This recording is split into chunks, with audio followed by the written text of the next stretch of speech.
Salut, salut! Bienvenue à cette nouvelle édition du Lab Secret. Monsieur Page, bonjour. Salut, Eric. Toujours aussi occupé en cette semaine pré-Halloween ou à peu près? Oui, à peu près, oui. On va, cette semaine, ce qui est le fun, c'est que tu nous as apporté un paquet de choses avec lesquelles on peut jouer. En fait, tu me donnes la permission? Oui, absolument. OK, parfait. On parle aujourd'hui, entre autres, ça nous a été très demandé, du Yeti. Ouais, le Yeti, le Bigfoot, le Sasquatch, ces hominidés inconnus qui réapparaissent régulièrement sur le web, mais également dans la littérature sur les phénomènes étranges et mystérieux. C'est un sujet qui est excessivement populaire. Tout ça peut être réuni sous un grand chapiteau qu'on appelle la cryptozoologie, OK. donc la recherche des animaux inconnus de la science. Ça inclut bien sûr le Yeti, le Sasquatch, l'abominable homme des neiges. Oui. On parle aussi du monstre du Loch Ness, mais aussi d'autres animaux moins connus des amateurs, mais quand même qui, en un temps, ont été à un moment donné de la cryptozoologie, qui sont passés dans la zoologie. On pense par exemple le gorille de montagne, on ne le connaît que depuis 1901. Donc avant ça, c'était un animal mythique qui appartenait à l'univers de la cryptozoologie. Es-tu sérieux? Ouais. Et ce terme de cryptozoologie nous vient en fait d'un zoologue belge qui vivait en France, Bernard Ruvelmans, dans les années 50, qui a inventé le type cryptozoologie, qui veut dire animaux cachés. Et Bernard Ruvelmans, qui était un grand ami d'Hergé, Georges Rémy, créateur de Tintin, et qui avait été le conseiller notamment sur l'album Tintin au Tibet, où justement le Yeti enlève, c'était Chang, je crois, un des bons amis de Tintin. Donc, c'est à lui qu'on croit qu'on doit la fameuse chanson « Pourquoi faut-il que Zorino s'en aille? » Donc, voici un extrait. Christian? Non, en fait, non, c'est la chanson « Pourquoi faut-il que Zorino s'en aille? » C'est une chanson qui a été écrite par Jacques Brel. Donc, on est loin, bien sûr, de « Ne me quitte pas », mais quand même... Ne me quitte pas, Zorino. Ne me quitte pas. Pourquoi? Oh, comment? Que Zorino s'en aille.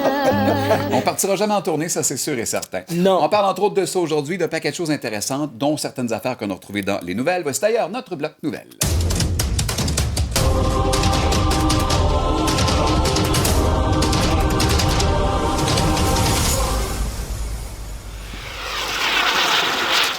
Qu'est-ce qui a retenu l'attention cette semaine pour toi, mon cher? Écoute, je voulais absolument te parler de ce magazine du Science et Vie. C'est une édition spéciale du Science et Vie. On va présenter des images à l'écran. C'est un numéro hors série. Donc, le numéro sera encore en kiosque pendant plusieurs semaines. Le numéro en question aborde le phénomène des extraterrestres, mais sous tous les angles. Et on le sait, bon, Science et Vie, ce n'est pas un périodique scientifique de haut calibre, c'est de la science populaire. Donc, ça s'adresse à tout le monde. On peut se plonger là-dedans, même si on n'est pas un physicien. Exact. Et on aborde la question des extraterrestres. Ça va de la découverte des exoplanètes, donc ces planètes situées en dehors du système solaire. Oui. On nous rappelle d'ailleurs qu'il y a à peine 20 ans, on n'en avait jamais observé de ces planètes-là. Il y a 20 ans, on savait qu'on avait un Soleil, 9 planètes qui tournaient autour avant de rétrograder Pluton. Oui, c'est vrai. Donc, on avait un Soleil, 8 ou 9 planètes, mais on ignorait si des autres soleils dans l'univers, on regardait les autres étoiles, on savait que c'était des soleils, mais est-ce que ces soleils-là avaient aussi des planètes qui gravitaient autour ou est-ce que notre modèle était un modèle unique? Et là, maintenant, on en est à peu près à 3000 exoplanètes d'observer. Wow. Et on sait maintenant, on est capable de faire des calculs, il y a des milliards de planètes dans le monde, dans l'univers, et de ces planètes-là, il y a des mondes habitables, semblables probablement à la Terre. On a d'ailleurs à peu près 300 planètes qui sont dans ce qu'on appelle des zones de vie. Donc, on a observé des planètes qui pourraient avoir des formes de vie.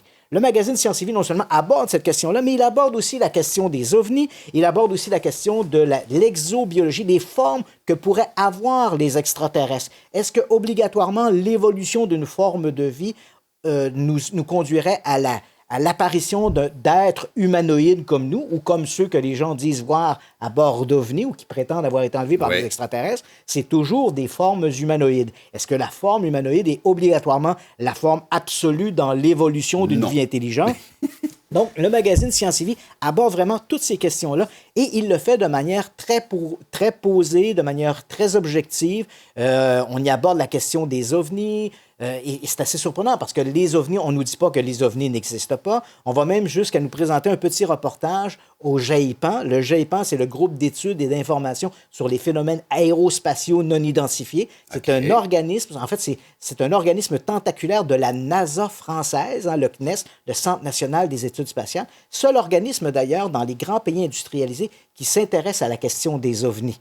Donc, on est allé là-bas, on a fait une entrevue avec ces gens-là. Donc, c'est vraiment un magazine à se procurer. C'est bien fait, c'est bien présenté, ça sera sûrement encore en kiosque pendant quelques semaines. Donc, pour les amoureux des extraterrestres, Ouais. quelle que soit votre approche, quelle que soit votre position par rapport à la question des extraterrestres, c'est absolument à se procurer Science et Vie, un très bon numéro. Est-ce qu'un jeune de 12 ans passionné va s'y retrouver? Je pense peut que lire oui. ça Oui, et, je pense assez bien là. Il suffit simplement, on n'aborde pas ces grandes questions-là avec un discours hermétique. C'est vraiment présenté, c'est de la science populaire qui s'adresse à monsieur et madame tout le monde.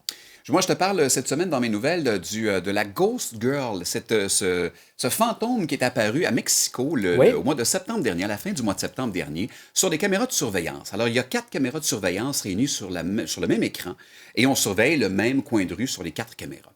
Le fantôme apparaît sur les 4 caméras dans le bon angle à chaque fois, exactement au même moment. Si ça avait été quelque chose de mal fait, on l'aurait vu, l'effet n'aurait pas été tout à fait le même et tout ça. On a même un zoom-in demandé sur l'écran. Et là, le Mexique s'est emballé parce qu'on a cru que c'était le fantôme de la Lorna, qui, dans le folklore mexicain, est un fantôme d'une femme qu'on appelle aussi The Weeping Woman, la femme qui pleure. Oui. Le fantôme d'une femme qui aurait perdu son enfant sur le bord d'une rivière il y a plusieurs années et qui encore aujourd'hui pleure la perte de son enfant sur les bords de la rivière. Si tu as le malheur d'entendre la Lorna ou la Weeping Woman ou de la voir, t'es fait. Pour le restant de tes jours, tu vas avoir des problèmes, malheureusement. C'est Voici donc un peu les comme une images. boîte à 10 boucs. Ouais, c'est un peu ça, finalement. Alors, voici ce que les gens ont vu. Voici ce qui a mis le Mexique sans dessous.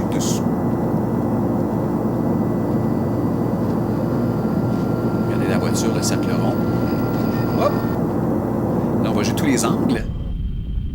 Même en gros plan. On voit vraiment là, que si c'est un découpage, c'est vraiment bien fait. Et de face maintenant. On voit vraiment bien comme il faut. Oui, c'est très bon. C'est super bien fait. Moi, ce qui m'a dérangé au début, c'est que l'effet, quand on zoom in, l'effet de mauvaise télé, est un effet qu'on retrouve dans tous les logiciels de montage maintenant. OK. Ça s'appelle Bad TV, tout simplement. Alors, je me suis dit, est-ce que c'est ça? Peut-être. En faisant quelques autres recherches, je suis tombé sur le papier du Mirror qui nous raconte l'histoire derrière ce vidéo de la Ghost Girl vue par des millions de gens. Et c'est malheureusement une fraude. C'est une compagnie de bière qui s'appelle Victoria Cerveza qui veut fêter le Jour des Morts qui est le 1er novembre prochain. Donc, ils sont allés chercher cette histoire-là de la Lorna qui est vraiment ancrée dans la culture mexicaine, et même jusqu'à l'Espagne où on y croit, cette histoire-là. Et les Mexicains sont pas contents. Ils sont vraiment pas contents. Donc, la compagnie de bière ne fera pas d'argent sur d'autres personnes. OK. Il y a Donc, vraiment... on n'aime pas le fait qu'on ait exploité non. une sorte de tradition ou une légende locale Exact. pour éventuellement en faire un stunt de publicité. Ce serait la même chose si on s'était attaqué au Chupacabra, j'imagine. Oui, j'imagine. Qui est très, très... Ou au Québec, par exemple, si on avait pris les Patriotes. Y a des choses paranormales avec les Patriotes? Je pense. Ça, on parlera jamais ici du 11 septembre non plus. Non, exact. Les gens sont... Donc, si jamais vous êtes tombé sur cette vidéo-là cette semaine, depuis le 18 septembre qu'on voit cette vidéo-là, des millions de gens y ont cru, mais maintenant, vous le savez, cette histoire-là est totalement fausse, malheureusement. Écoute, moi, Éric, je vais t'amener aussi à une vidéo Oui. et, qui circule depuis à peu près 2 semaines maintenant sur le web. Et ça l'a allumé, cette histoire-là a allumé les amateurs de Bigfoot Sasquatch. Alors, on va présenter les images. C'est une caméra on appelle Legal Cam. La caméra est installée à 85 pieds, donc à peu près là, 25 mètres au-dessus du boisé. Et on y filme 2 oisillons qui sont dans un nid. Ce sont des aigles. Et on le sait, il y a tout un intérêt aux États-Unis pour suivre parce que ce sont une espèce en voie de disparition, donc on suit les aigles. Et là, voilà que dans l'image, on voit apparaître en bas, donc 85 pieds plus bas, on voit apparaître une créature noire qui marche autour de l'arbre où se trouvent les fameux oisillons. Et là, bien évidemment, on fait un zoom sur écran et le comportement, la démarche de cette créature-là, plusieurs se sont posé la question. Ça se passe au Michigan et on se dit, est-ce qu'il pourrait s'agir du célèbre Sasquatch ou le Bigfoot, comme on l'appelle aux États-Unis? Il faut savoir qu'aux États-Unis, tous les États américains ont des traditions ou des histoires de Bigfoot et de Sasquatch. Oui.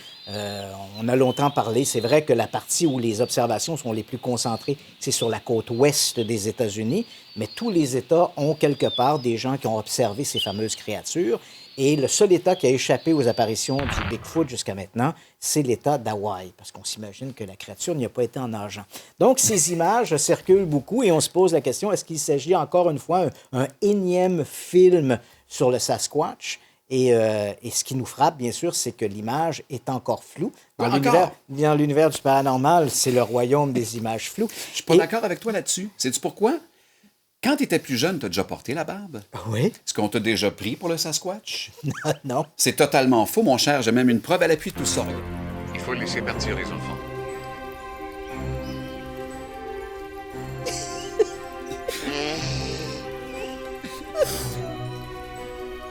Qu'y a-t-il, Christian? Qu'est-ce que tu as à dire pour ta défense? C'était dans une autre vie.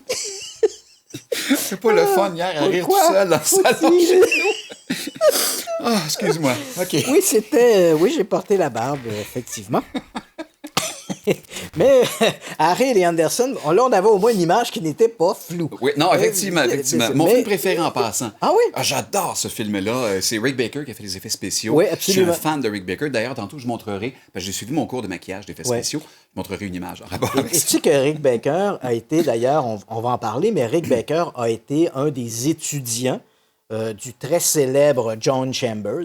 John Chambers, Oui. qu'on va reparler un peu plus tard dans l'émission, mais qui a été le designer, celui qui a fait les maquillages pour le célèbre film La planète des singes, à la L'original. fin des années 60. Oui, absolument, exactement. l'original. Et pour lequel il a reçu d'ailleurs un Oscar. Hein. Oui. C'était vraiment quelque chose de remarquable. Mais si on en revient à notre histoire de Bigfoot, aujourd'hui, je vais te parler justement de l'une des plus célèbres images du Bigfoot, celle du film de Roger Patterson, parce que quand on parle de film ou d'image du Bigfoot, invariablement, on va quelque part nous Ouais. ramener à ce film qui a marqué les années 60 et qui, encore aujourd'hui, est l'objet de la controverse. Fermons le bloc nouvelle et commençons ce grand bloc sur le Sasquatch.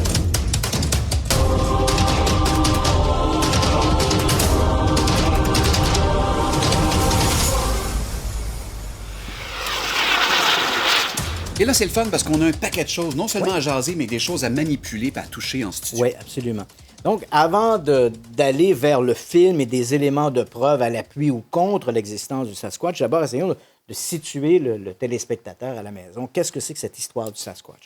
Il faut dire que l'expression Sasquatch, hein, Oui. on va voir des images, mais c'est un truc qui remonte, en fait, qui est associé aux sociétés autochtones en Amérique du Nord. Par exemple, le mot Sasquatch est un mot des Amérindiens Salish, qui veut dire le vieil homme de la forêt. On retrouve des représentations dans des costumes folkloriques, on le retrouve dans des totems, et on fait toujours référence à une créature velue qui mesurait 2 mètres, 2 mètres 50, et qui vivrait dans des régions quasi inaccessibles et inexplorées en Amérique du Nord. Et les observations de cette créature datent, on a déjà des récits à la fin du 19e siècle, où des hommes blancs qui s'étaient aventurés dans des régions difficiles d'accès avaient vu des empreintes, avaient trouvé des empreintes, et les Autochtones lui disaient « Ah, c'est les empreintes du Sasquatch ». Et à cause que la créature laisse des empreintes qui font 45 cm, 50 cm de long, on l'avait surnommé dans le langage commun le Bigfoot, la créature aux grands pieds. En fait, le mot a été placé dans les années 50 à partir du moment où, sur un chantier d'abattage sur la côte ouest américaine, on avait trouvé au lendemain d'une série de... On avait trouvé des objets de l'appareil des appareils qui avaient été brisés, de l'outillage qui avait été renversé. Et là, autour du chantier, on avait trouvé de ces immenses empreintes. Et là, un journaliste avait dit, quelle que soit la créature, on peut dire qu'elle a de grands pieds. Donc, OK, le ça Bigfoot vient de était là. lancé et depuis, on a gardé ce sobriquet de Bigfoot pour décrire la créature. Donc, c'est une créature qui d'abord fait partie d'un folklore. La culture autochtone le représente sous différents aspects. Et à partir, déjà au fin du 19e, on a des premiers récits, des premières observations. Et à partir des années 50, la créature va devenir omniprésente dans la culture populaire. Aujourd'hui, sur la côte ouest, par exemple, il y a des villes et des villages qui font leur festival du Bigfoot, festival du Sasquatch. On a la créature a souvent été utilisée dans le cinéma, mais elle a été également utilisée pour faire des ventes de bière, par exemple. Il y a toutes sortes de trucs. Donc, la créature est devenue un peu un être mythique et je pense que tout le monde connaît cette créature. Il y a un boc de bière juste là écrit Sasquatch. Voilà, on a toute une sorte de merchandising aussi qui a été développé autour du Sasquatch. Le fameux chandail. Évidemment, on ne peut jamais passer aux côtés du T-shirt. On a des bocs, on a des petits items. Ici, on a même des crottes de Bigfoot qui sont des chocolats. C'est très, très bon, très invitant. Donc, Ce qui m'inquiète, c'est qu'il est ouvert. Tu as goûté ou... Ton opinion? Non, si tu veux, on a le temps pour une recette. Hein? Je te l'offre.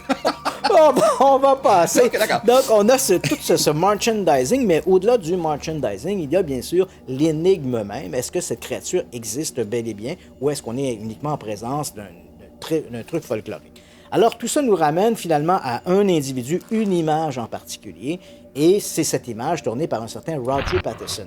Mais avant de parler du film, regardons qui est ce Roger Patterson. C'est un type qui habite à Yakima. C'est une sorte de magouilleur. Donc, ça tombe pas trop bien. C'est un magouilleur, une ancienne vedette de rodéo. Et dans les années 60, il va commencer à s'intéresser au Bigfoot. Il va même écrire un ouvrage. Est-ce que l'abominable homme des neiges existe en Amérique? Il va même créer sa petite association qu'il dirige. Il est le seul membre de son organisation. Comme les Warren sont deux. Et voilà. Et en septembre 1967, il entend parler qu'on a vu des empreintes à Blue Creek Mountain, ça se trouve dans le nord de la Californie. Il demande à un ami que l'on voit à l'écran, un type qui s'appelle, un sang mélangé, un type qui s'appelle Bob Gimlin. Oui. Il lui demande de l'accompagner. Et Roger Patterson rêve de faire un documentaire sur le Bigfoot. Donc, pour l'occasion, il va louer une petite caméra, 16 mm, une Cossan. C'est assez compliqué, ces appareils-là, parce qu'on a des petites bobines de 3 minutes et il faut changer les bobines dans une obscurité totale. Ouais. Donc, on va comprendre, ça va jouer un rôle dans la suite des événements. Et puis, donc, ce 20 octobre 1967, alors que les hommes patrouillent à cheval, ils se retrouvent sur le lit asséché d'une petite crique qui s'appelle Bluff Creek. Et là, ce qui était impensable va se produire. Roger Patterson et Bob Gimlin vont voir cette fameuse créature, le fameux Sasquatch Bigfoot. Au moment où la créature apparaît devant eux, le cheval de Patterson est né. Patterson, qui est quand même une ancienne vedette de rodéo, se trouve désarçonné. Il va se relever, va rapidement sauter sur les sacoches qui sont sur le cheval, en tirer la caméra à 16 mm et va se mettre à courir en direction de la créature. Et là, il va produire 59 secondes de film qui, aujourd'hui, 40 ans plus tard, presque 50 ans, ça va faire 50 ans l'an prochain, 50 ans plus tard, on parle encore, on discute encore de son authenticité. Alors, je vous présente la bande originale. Voici le film Patterson-Gimlin dans sa totalité. Donc, au début, l'image a de la difficulté à se stabiliser. La créature est devant Patterson, il marche dans sa direction, il tombe, va se relever et là, va rester assez statique pour qu'on puisse voir la créature qui marche en s'éloignant de lui. Pendant ce temps-là, Robert Gimlin, son compagnon, se sent mélanger. Lui décide de contourner le bosquet. On voit des arbres. Il va partir à cheval, dépasser les arbres, sortir une carabine, une 30-30 automatique, et va braquer la créature. Son idée n'est pas de tirer sur la créature, mais tirer dans les arbres pour forcer la créature à changer de trajectoire. Et puis à ce moment-là, comme il s'apprête à appuyer sur la détente, il entend Roger Patterson qui dit « Je n'ai plus de film ».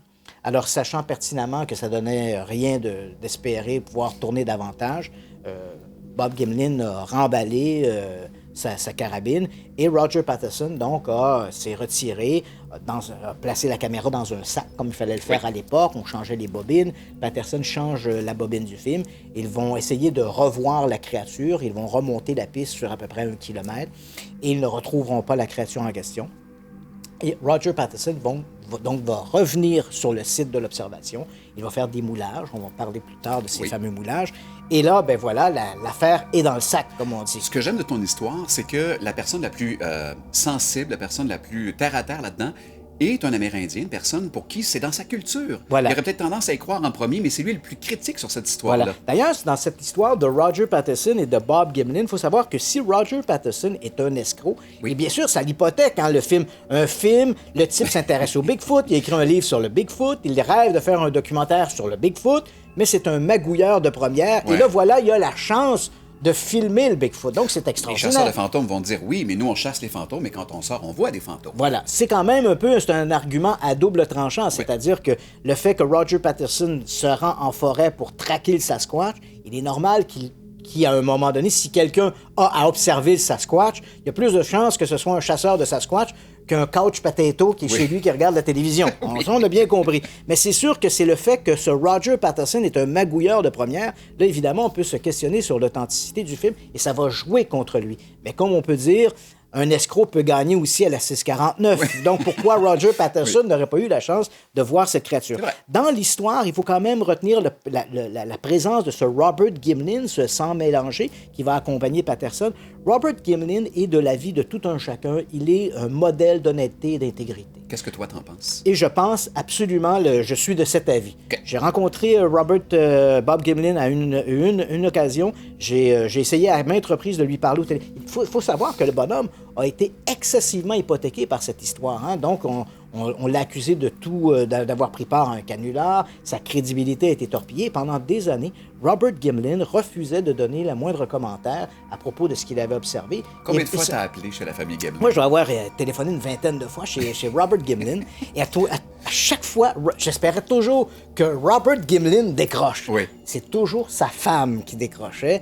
Et là, elle nous demande, bon, vous êtes qui? C'est pourquoi? Moi, je lui disais, j'aimerais m'entretenir avec Robert Gimlin. Non, il ne veut pas donner de commentaires. Il a déjà tout dit ce qu'il avait à dire là-dessus.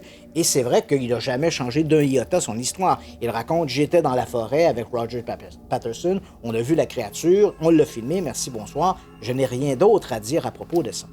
Et ce n'est que depuis quelques années maintenant que Robert Gimlin, qui, il faut bien le dire, est un peu une légende, parce que Roger Patterson est décédé au début des années 70. OK. Il était atteint de la maladie d'Hodgkin, le cancer des ganglions. Oui. Donc, il est décédé quelques années après avoir tourné ce film. Il n'a jamais récidivé. Hein, on se dit, bah, ben, si c'était un canular, pourquoi il n'en a pas fait un deuxième, Ouais. un troisième? Souvent, dans le domaine des ovnis, on voit ça. Le type voit des ovnis, mais il filme des ovnis tous les 6 mois. Alors que toi, toute ta vie, tu n'auras jamais la chance Mais il y d'en a un voir. abonnement, on Mais fait il y a un ça comme abonnement. ça. Et dans le cas de Roger Patterson, il ne fera jamais un autre film du genre. Il y a ce film-là, qui est un momentum, 59 secondes, tourné ce 20 octobre 1967 à Bluff Creek. Et la qualité de l'image est impressionnante Est pour très l'époque. impressionnante pour l'époque. Donc, ce Bob Gimlin va ressortir de l'ombre que depuis quelques années. Il accepte maintenant de participer à des congrès sur le Sasquatch Bigfoot. Et c'est lors de l'un de ces congrès que j'avais rencontré Bob Gimlin, bonhomme très sympathique, très accueillant, et qui n'a rien de plus à dire que la déclaration qu'il avait faite originalement. Et lui-même le dit, si c'est un canular, ben, j'ai été la victime du canular comme à peu près tout le monde. OK. Parce que moi, je vous raconte ce que j'ai vu ce jour-là. Donc, est-ce que oui ou non le film est authentique? Difficile à dire. Il faut savoir qu'au lendemain de ce tournage-là, de ce fameux film de Roger Patterson, il faut savoir que qu'est-ce qu'il a fait. Donc, il retourne sur place, fait des moulages, des empreintes, on va revenir sur le sujet, mais il se rend immédiatement à Eureka, qui est la ville la plus proche, prend les bobines de film non développées, il va les envoyer à son beau-frère, qui se trouve dans l'État de Washington, et lui va les faire développer au laboratoire de Seattle, et là, le film est lancé. Donc, immédiatement après ça, on va voir des images. Roger Patterson, après avoir tourné ces images, bien sûr, la presse va s'emparer de l'histoire. Madame Bigfoot a été filmée parce que, bon, la créature avait une paire de seins qui est très visible sur les images. Moi aussi, on ne veut pas madame, là. Et Roger Patterson va entreprendre donc une tournée pour présenter le film un peu partout à travers les États-Unis. Une controverse s'installe dès le départ. Est-ce que le film est authentique? Est-ce que parce que dans le cas du film Patterson, il n'y a que deux possibilités. Ou bien le film est un homme dans un costume, ou bien c'est la vraie créature. Alors on est allé voir des spécialistes d'effets spéciaux, dont notamment John Chambers, que l'on voit à l'écran. Chambers qui a fait, notamment, on l'a mentionné, les maquillages pour le film La planète des singes, de la fin des années Qui a 60, été la première oscarisé version pour qui était ça. oscarisée, qui était à l'époque la quintessence des maquillages. Tu sais que ça a été mon mentor pour moi quand j'ai fait mon cours de Ah oui? maquillage d'effets spéciaux. On peut voir l'image de la finalité de mon cours. C'est cette image-là que j'ai fait, Général Tad, Ah oui? qu'on voyait finalement dans le remake Le de Tim remake, Burton, début ouais. 2000. Oui, absolument. Mais naturellement, même Rick Baker, qui a fait ces maquillages-là dans la version 2000, dit qu'il a été inspiré Inspiré par par John Chambers. John Chambers, absolument. Donc, on est allé voir John Chambers et on lui a présenté le film Patterson parce qu'on se disait, bon, OK, on est à la fin des années 60. Roger Patterson est un bonhomme qui n'a pas beaucoup de moyens. Hein. OK. Si c'est une fraude, ça ne peut être qu'un costume acheté sur le marché à bas prix ou un truc qu'il a fait lui-même de manière artisanale. Alors, on va voir, et on est quand même surpris, parce que quand on voit la créature, si on regarde le film, parce qu'il y a des trucs intéressants, le film était tourné sur une bobine 16 mm, et aujourd'hui, grâce à la numérisation des images, on peut aller chercher des détails qu'on ne voyait pas sur la bobine originale, sur le film original. Et on voit, par exemple, la créature qui marche, on voit le mouvement des muscles derrière les poils. Il aurait fallu que chaque poil soit collé un à un sur la créature pour donner un effet comme ça. Le film est très bien fait. S'il s'agit d'un costume, le costume est vraiment extraordinaire. Et on est allé voir John Chambers parce qu'on se disait, puisque la quintessence, c'est la planète des singes, il faut quand même se le rappeler, la planète des singes, ce ne sont que des gants. Hein, Oui. Pour la plupart la plupart des cas, ce ne sont que des gants. Il n'y a que la scène du sauna où on voit les créatures complètes, on les voit complètes, mais généralement, elles sont costumées. Elles n'ont que les mains de visible et le visage. Et rappelle-toi, dans cette version des années 60, 1968, je crois, La planète des singes, le faciès est relativement immobile. Hein, Oui. quand, En fait, il faisait entre 2 et 3 masques qui était un peu mobile à l'époque, et tous les acteurs en arrière qu'on voyait plus ou moins, c'est des faces solides. Ouais, c'est si tu te ça. serais approché, tu aurais dit, fais-moi une expression, pas possible. Il n'y en aura pas d'expression. On est allé voir d'abord des experts de Walt Disney. On avait d'abord été voir des experts de Walt Disney qui ont dit, écoute, le film est remarquable. Si c'est un canular, ça a été très bien fait. On se tourne ensuite vers John Chambers. La rumeur se met à circuler. John Chambers aurait été impliqué dans l'histoire. On va voir John Chambers. Bon, c'est sûr que Chambers n'aurait pas prêté, se serait pas prêté au jeu d'un canular comme celui-là. Mais quand on a présenté les images à John Chambers, et là, on parle du plus grand spécialiste des effets spéciaux de l'époque, Chambers regarde ces images et il dit... C'est vraiment très bien fait. Et si c'est un canular et que vous trouvez le type qui a fait le costume, dites-le moi, je vais l'engager. Donc, c'est quand même étonnant, c'est quand même intéressant de voir des commentaires comme ceux-là, venant de spécialistes des effets spéciaux, que l'on prête finalement en fait, une sorte de qualité incroyable à un film tourné par un individu qui apparemment n'avait absolument aucun moyen pour pouvoir démontrer que... Si on avait présenté des gens qui étudient les singes, comme Jane Goodall et compagnie, est-ce que ces gens-là auraient pu reconnaître certains mouvements qui s'approchent des primates? Voilà. Il y a des trucs intéressants. D'abord, il faut dire que le Sasquatch, s'il existe, on va toujours mettre un bémol là-dessus, s'il existe, ce n'est pas un primate comme ceux que l'on trouve aujourd'hui. Okay. En revanche, il existe dans la lignée des ancêtres de l'homme une créature qui ressemblait étrangement au Sasquatch. C'était le Gigantopithecus. Donc, le Gigantopithecus, une créature qui est disparue il y a à peu près 1 million d'années. Cette créature était une sorte de maillon entre l'homme moderne et nos ancêtres chimpanzés, primates. C'était une créature qui faisait effectivement 2,50 m de haut, qui ressemblait étrangement au Sasquatch et dont on ne connaît aujourd'hui que on n'a retrouvé que des ossements de la mâchoire et des dents. Donc, à partir de là, on a pu recréer la créature et effectivement, elle ressemble au Sasquatch. Il faut quand même mentionner qu'il n'y a en Amérique du Nord, on n'a jamais découvert le moindre fossile d'un primate. Jamais. Jamais. OK. Donc, il y a quand même des maillons faibles dans l'histoire du Bigfoot. On va revenir là-dessus, mais si on regarde le film... D'ailleurs, tu m'as mentionné de Jane Goodall. Tu sais que Jane Goodall croit à l'existence du Bigfoot Sasquatch. J'ai rencontré une fois Jane Goodall. On avait parlé de cette question des primates. Et je lui lance comme ça la question, est-ce que vous croyez au Bigfoot Sasquatch? Et elle me dit, vous savez... J'étais très surpris. Je m'attendais à... Est-ce qu'elle dit, c'est de la foutaise? Et elle me dit, vous savez, il y a des trucs là-dedans qui sont vraiment intéressants.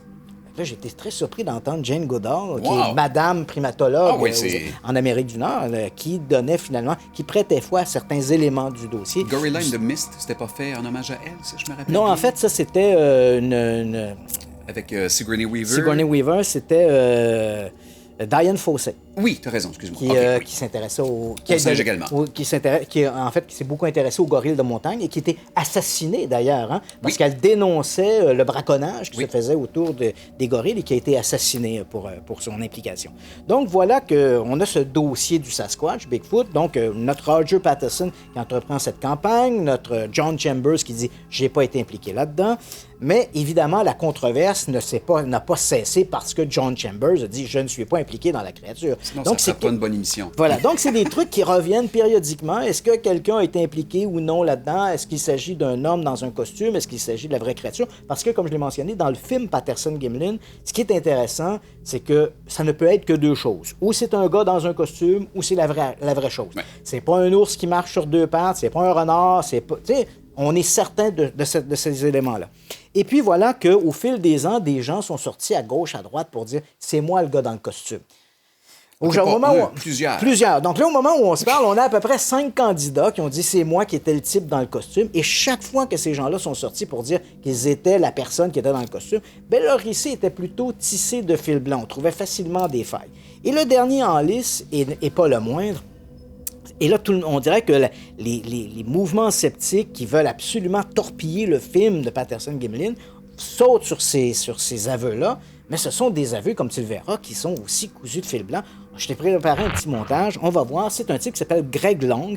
Et Greg Long a découvert à la fin des années 90 ce type que l'on voit avec un chapeau de cow-boy, un type qui s'appelle Bob Hieronymus, qui a grandi avec Roger Patterson, donc il connaissait Roger Patterson. Et en 99, ce Bob Hieronymus dit « C'était moi le gars dans le costume, regardez, je marche comme la créature. Hein, » C'est la preuve. Toi aussi, puis moi aussi. Là. Et là, il dit qu'à l'époque, il avait reçu, il s'était fait proposer 1 000 $ pour jouer le rôle et que Roger Patterson s'était procuré un costume auprès d'un fabricant de costumes, un dénommé Phil Morris, qui vendait des costumes dans les années 60. Oui.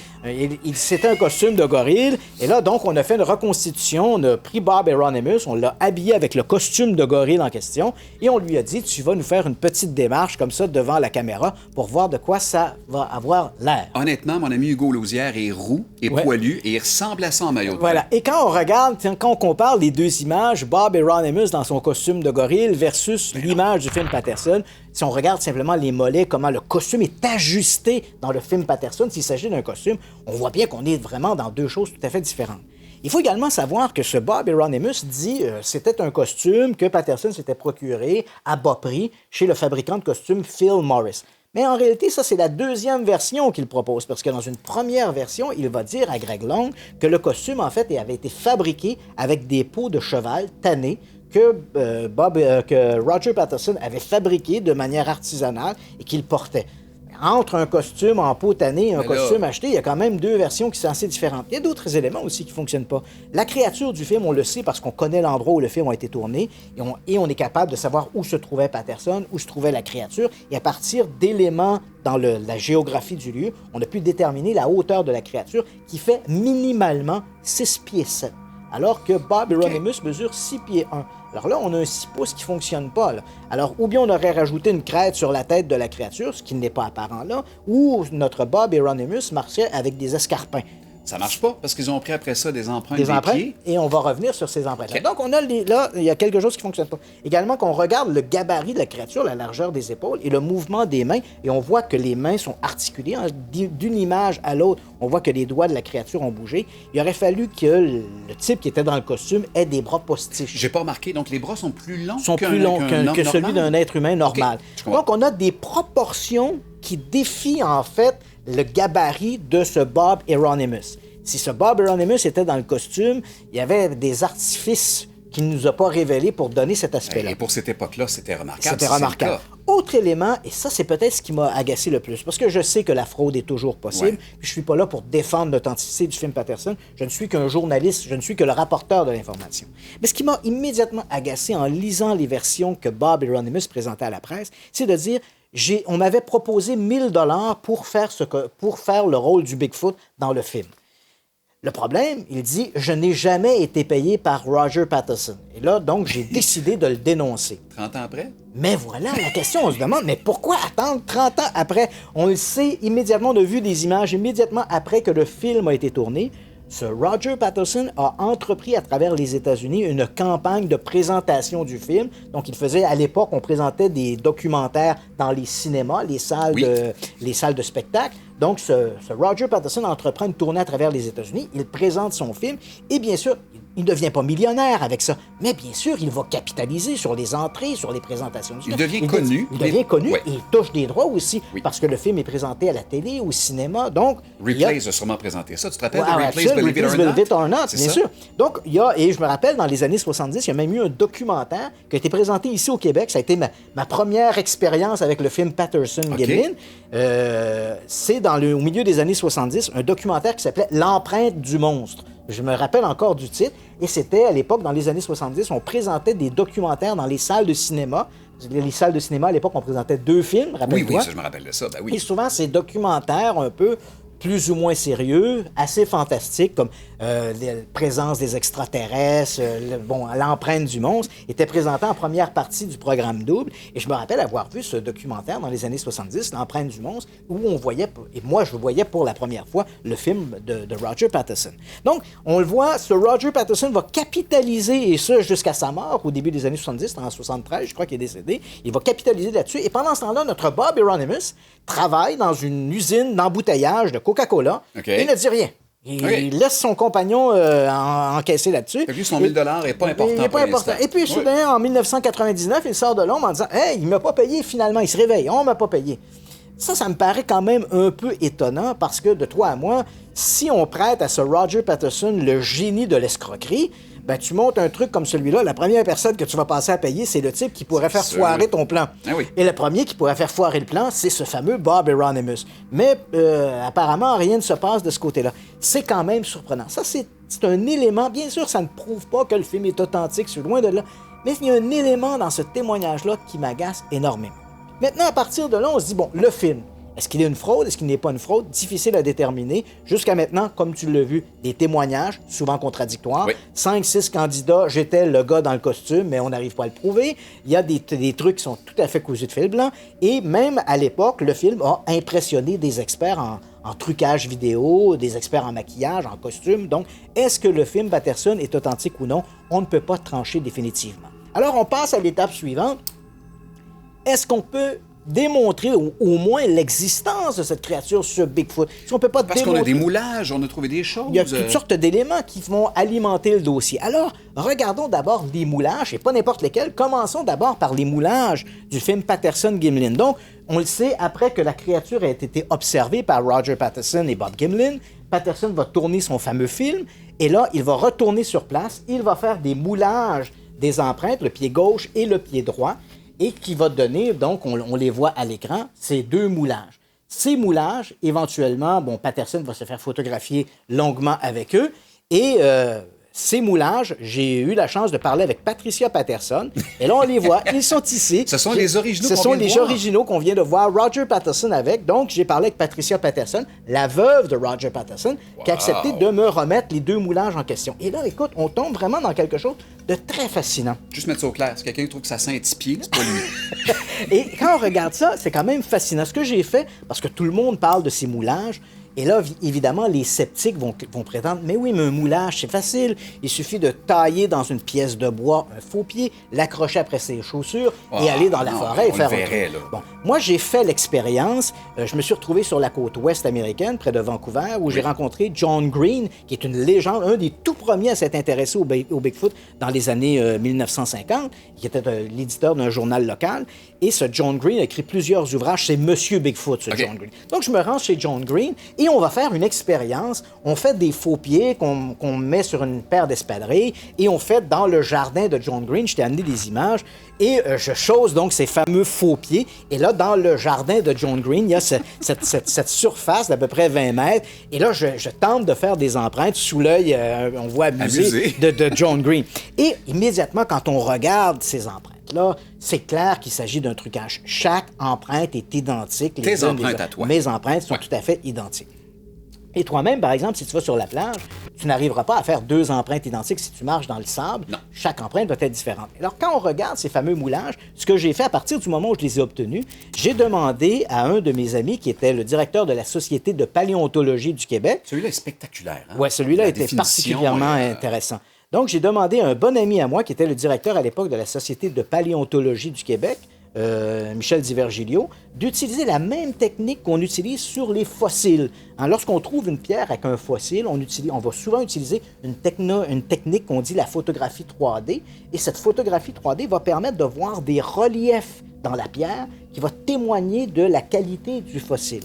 Donc, Michel, qui était assez amusé par l'idée de faire une expérience comme celle-là avec des moulages de pieds de Bigfoot, et je dois te dire qu'au départ, Michel n'y accordait absolument aucun crédit. Et lorsqu'il se prête à l'expérience, il met à peu près une semaine. Et là, il me rappelle, il a été très intrigué. Et là, quand on s'est rencontrés, il me disait, écoute, il faut bien l'avouer, ce sont des moulages qui sont spectaculaires. Pourquoi? Parce qu'il ne fait aucun doute que le pied qui a fait cette empreinte-là était un pied articulé. C'est pas quelque chose taillé dans une pièce de bois. On a vraiment un pied dont le talon a été posé en premier, qui a roulé sur l'arche du pied. Les orteils se sont soulevés en tout dernier lieu. Il y a un squelette en tout Il y a un squelette, donc on peut même voir une ossature dans le pied qui témoigne qu'il s'agissait d'un pied articulé. Okay. Encore une fois, on ne dit pas que c'est authentique. Il y a toujours place à la fraude. Il y a toujours une possibilité de fraude. Mais c'est quand même une fraude qui aurait été beaucoup plus complexe que simplement tailler un faux pied dans un morceau de bois et de faire des empreintes. Et dans d'autres cas, pas nécessairement dans le cas du film Patterson-Gimlin, mais dans d'autres cas, comme si je t'ai amené une autre empreinte. Et si on regarde, ici, on peut voir sur les côtés de la fameuse empreinte en question, on peut voir les marques dermiques. Donc, ce sont les empreintes digitales de la peau. Ah, ben Lorsque oui. tu marches, par exemple, ton pied, évidemment, va s'écraser et le derme va avoir des plis. Oui. Et on peut voir ces plis-là dans ces empreintes-là. Encore une fois, s'il s'agit d'un canular, il ne faut pas se le cacher, c'est un canular qui a été excessivement complexe. Ouais. Dans le cas des empreintes, non seulement on a l'impression que c'est un pied articulé, qu'il y a une ossature dans le pied, dans certains cas, on peut voir des crêtes dermiques. Il faut aussi se rappeler que ces empreintes ont été observées partout.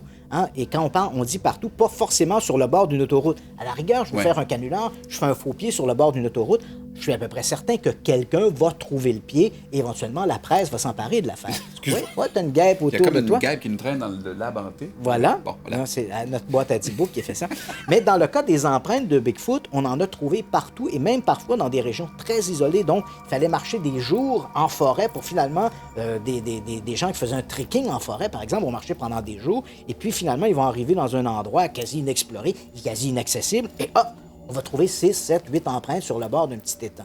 C'est quand même curieux si c'est Oui. un canular qu'un type se soit aventuré 3 jours en forêt pour faire des empreintes dans un, Et les 6 empreintes sont différentes. et ces 6 empreintes sont différentes, alors on se dit c'est quand même curieux que quelqu'un se soit donné cette peine-là. Il faut se rappeler aussi que des empreintes, là on parle du Sasquatch, Bigfoot, mais rappelons-nous par exemple des empreintes aussi du Yeti ont été Ouais. observées sur des glaciers à 2 ou 3 000 mètres d'altitude. Évidemment, on n'a pas encore la preuve que ça ne prouve pas que la créature est authentique. C'est simplement des questions qu'on doit se poser. C'est facile de balayer tout du revers de la main, mais ce sont des questions qu'on doit se poser. Qui fait ça? Est-ce qu'il existe? Et des empreintes comme celle-là, je te rappelle, qu'on en observe depuis la fin du 19e siècle. Hein. Les premiers récits, je me rappelle, c'est des explorateurs, par exemple, qui visitaient la région de Banff, au Canada. Oui. Les premiers récits, par exemple, ce sont des explorateurs qui ont rapporté avoir observé des empreintes comme celle-là dans la neige, près de Banff, au Canada. Et là, on parle de la fin du 19e siècle. Et aujourd'hui, en 2016, on continue d'observer des empreintes comme celle-là de manière sporadique. Elles apparaissent à gauche et à droite. Alors, on peut se demander s'il existe une sorte de franc-maçonnerie de la fausse empreinte, donc un petit groupe fermé qui, eux, s'échangent le secret de l'empreinte, comme on s'échange le secret de la caramel, et on va Comme ceux ça. qui font les crop circles, Voilà. parce que la même histoire. Voilà. qui tourne Donc, autour on de ceux qui font peut les crop toujours se circles. poser cette question. Donc, l'idée de la fraude n'est pas exclue, mais s'il s'agit d'une fraude, c'est beaucoup plus complexe qu'on peut Ouais. l'imaginer dans certains cas. Question qui va sûrement revenir, ça pourrait pas être une tribu, une très grande tribu avec de très grands pieds. Si on compare ça à un pied humain, Oui. jusqu'à quel point c'est plus grand? Je sais que c'est pas du 10, là, je suis Ouais. conscient de ça. Non mais- non seulement c'est plus grand, mais également la forme du pied n'est pas celle d'un pied humain. Et ça, qu'est-ce qui est intéressant, encore une fois? Tu vois, s'il s'agissait d'un canular, il faut se dire que les gens qui ont fait le canular connaissaient bien l'ossature humaine, Oui. mais connaissaient également sa déformation. Dans la mesure où si on parle d'une créature bipède, comme le Bigfoot, Oui. et là, on parle toujours dans le cadre d'une hypothèse. Imaginons que la créature existe, elle fait donc plus de 200 kilos, elle mesure 2,50 m de haut. À partir d'un certain poids, à partir à peu près de 100-150 kilos, l'arche du pied va s'écraser parce qu'elle n'est plus capable de supporter le poids. Et en s'écrasant, les orteils vont se placer en éventail. Elles vont obligatoirement prendre la forme d'un éventail. Et le talon va se scinder en deux. Il va former 2 coussinets plantaires à la base du talon. Les spécialistes de l'ossature connaissent ces détails-là. Et pourtant, ces détails-là, on les retrouve dans des empreintes que je t'ai amenées. Ça veut dire que non seulement les spécialistes en ostéologie connaissent ce détail-là, mais également les fabricants de faux pieds Oui, exactement. le connaissent aussi. Parce que si ce sont des faux pieds, ces détails-là se retrouvent dans ces moulages. Wow.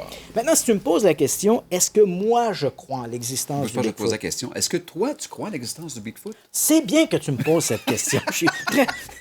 Disons que je ne suis pas convaincu. Je reconnais que les empreintes, c'est quelque chose qui m'intrigue beaucoup, mais il faudrait beaucoup plus pour pouvoir me convaincre de la réalité de l'existence d'une race dominidée inconnue qui vivrait dans les forêts d'Amérique du Nord.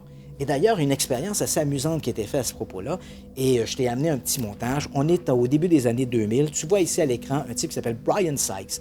Brian Sykes, il est professeur de génétique et il dirige un laboratoire de génétique à l'Université d'Oxford.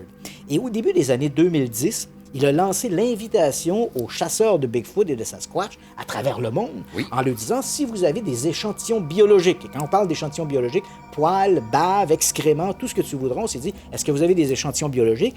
Envoyez-les et je vais les étudier et analyser. On va essayer de sortir, par exemple, l'ADN de ces créatures et on va essayer de déterminer si on est en présence d'hominidés inconnus. Alors, il a demandé envoyez-moi de la bave, des cheveux, du Voilà. poil, du caca. Donc, il a fait ça, là. cette invitation-là a été envoyée à peu près à tous les groupes et associations qui font de la recherche sur le Sasquatch et le Yeti. Et là, d'ailleurs, on voit un supposé scalp de Yeti avec une main de Yeti. Et on voit ici des échantillons de chair avec des poils. Donc, ces échantillons, de nombreux échantillons ont été envoyés. En fait, 57 échantillons envoyés par des individus privés ou des organismes ont été envoyés à Brian Sykes. Là, ici, on voit d'ailleurs une crotte de Bigfoot. Hein? Et donc, notre Brian Sykes a étudié, a analysé ces 57 échantillons. En fait, pas les 57. Sur les 57, il en a retenu 37. Sur les 5, il y en avait 20 qu'il a éliminés pour différentes raisons. Et sur les 37 qu'il a analysés... C'est un beau sourire, ça. Voilà, aucun ne provenait d'un hominidé. Aucun. Il a publié d'ailleurs dans le journal, dans un périodique scientifique, les résultats de ses analyses. Et ce qui nous ramène donc à aucun échantillon biologique qui provient effectivement de ces créatures. Excusez-moi, on va pogner les nerfs après une gaffe. Je suis désolé, mais c'est ça le direct, c'est merveilleux. Donc, et là, donc, Brian Sykes, encore une fois, Brian Sykes ne dit pas l'analyse de Brian Sykes, qui a d'ailleurs publié un ouvrage, parce que l'analyse est reprise ensuite dans un ouvrage qui est écrit dans un style beaucoup plus populaire que les périodiques scientifiques. Et Brian Sykes ne dit pas le Sasquatch n'existe pas, le Yeti n'existe pas, mais il reconnaît effectivement que les échantillons biologiques qu'on lui a envoyés ne sont pas ceux d'un hominidé inconnu. Ils se sont tous révélés être autre chose. D'ailleurs, moi-même, j'ai ici une belle couette de poils de Sasquatch, hein, que tu vois ici. Et qui, en fait... C'est-tu du synthétique? Hein? Non, pas du tout. C'est de l'authentique crin de cheval. Ah, d'accord. Et c'est un peu à l'image de ce qui a été envoyé à Brian Sykes. C'est-à-dire que Giovanni, excuse-moi. Les extraterrestres ont mon cellulaire. Richard Glenn. OK, d'accord. Mais donc, tous les échantillons analysés par Brian Sykes se sont révélés effectivement autre chose. C'est-à-dire qu'il s'agissait ou bien de poils de bœuf, des poils du crin de cheval, des excréments de renard, des excréments de toutes sortes d'animaux, mais aucun d'entre eux ne provenait d'un hominidé inconnu. Et tu t'es su? Aurais-tu aimé ça oui, qu'on bien ait sûr au moins que de vraies preuves? Oui, parce qu'on aurait eu une preuve. On a un film qui est excessivement controversé, même si on n'arrive pas à trancher pour ou contre, est-ce qu'il s'agit d'un canular. On a des empreintes qui sont intéressantes, mais encore là, il y a loin de la coupe aux lèvres entre dire qu'une empreinte est intéressante et de dire qu'il s'agit réellement de la preuve irréfutable de l'existence d'une race d'hominidés inconnus. Mais la question que tu soulèves est bonne, parce que absolument. Un vrai pied mécanique de cette grosseur-là, c'est impressionnant. C'est quand même très impressionnant. Et ensuite, on aurait pu avoir une preuve biologique, ADN, scientifique, irréfutable, comme celles qui sont admises devant les tribunaux, en ayant eu ces échantillons biologiques. Malheureusement, les analyses menées par Brian Sykes montrent à tout le moins que les 37 échantillons analysés ne provenaient pas d'hominidés inconnus, ce qui nous renvoie un peu à la case départ. Ouais. Donc, on ne sait pas est-ce que le Bigfoot existe, oui ou non. Ben, il appartient encore une fois à ce domaine, cet univers de l'inconnu, cet univers du « je ne suis pas certain », comme l'est le monstre du Loch Ness, malgré qu'il y a des choses intéressantes dans le dossier, mais encore une fois, on est loin de la preuve absolue de l'existence de cette créature. Ce qui m'étonne toujours quand même, c'est qu'on en a parlé, puis à chaque émission, je pense qu'on aborde cette question-là, l'évolution des technologies qui est tout à fait remarquable. Ben oui. Et aujourd'hui, on en est, tout le monde a un appareil photo, tout le monde a un appareil numérique, et malheureusement, quand on parle d'images du Bigfoot, aucune d'entre elles, malgré tout l'avènement de ces nouvelles technologies, on n'a jamais vu d'image apparaître qui était aussi éloquente que celle du film de Roger Pattinson. Et là, pourtant, c'est quelque chose qui remonte à 50 ans maintenant, tout au moins 50 ans à partir de l'an prochain. Écoute, ça fait le tour d'une autre belle émission cette semaine. Là, je vais me dépêcher parce qu'il faut que j'aille tuer une guêpe et je ne suis pas nécessairement à l'aise de me faire piquer pendant qu'on est en onde. Juste vous rappeler que l'Halloween s'en vient. Oui. Et continuez, parce que la plupart de nos sujets maintenant, en fait, il y en a toujours un ou deux par émission qui sont un peu choisis par vous. Oui. Alors, continuez à aimer le Lab Secret. On vous répond toujours avec grand plaisir. Et c'est à la prochaine émission qu'on vous dit comment faire pour nous rejoindre pour l'Halloween. Oui, absolument. Parfait. Bien, merci à toi. Ça me fait plaisir. Bonne semaine. Merci à vous. À bientôt. Bye-bye. Bonne semaine.